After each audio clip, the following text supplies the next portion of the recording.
Ito na guys, karugtong ito sa video na ginagawa ko kung saan inaayos ko pa siya. Nag-alat tsamba lang tayo kung maayos para mapakinabangan o magamit natin ulit dahil sa matagal na panahon naka-junk lang ito. Nasimbol ko na uli at yan, yun, nakasaksakin yung plug. Subukan natin kung mapaandar ba natin to, kung okay ba ang ginawa ko. Papaliwanag ko lang sa inyo guys, may tatlo siyang switch.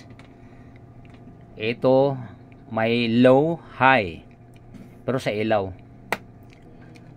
gumagana siya. Patayin natin.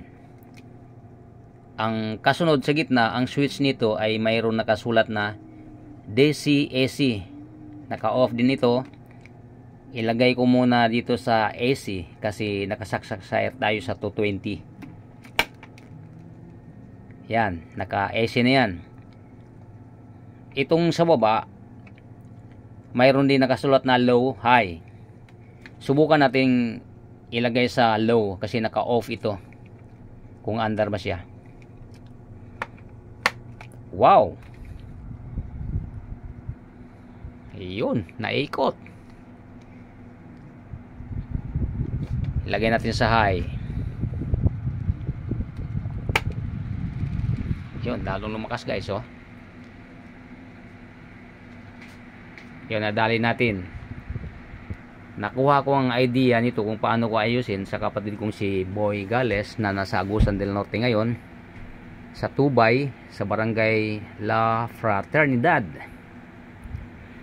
Ngayon, siyempre nanood din ako sa video ni Jeffrey Samson o Jeffrey Repairman.